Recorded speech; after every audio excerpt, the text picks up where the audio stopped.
59 নম্বর হাদিস শরীফ,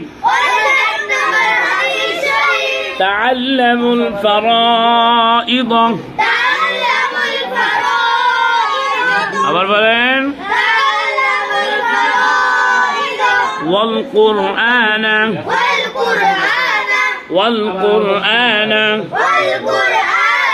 ওয়াল্লিমুন নাসা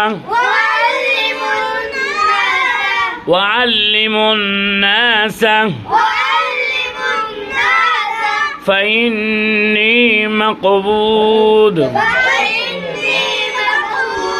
হাদিস শরীফের অর্থ, তোমাদের উপর ফরজ কোরআন মাজিদ শিক্ষা করো এবং লোকদিগকে শিক্ষা দাও। কেননা আমি চিরকাল থাকিব না। আবার বলেন,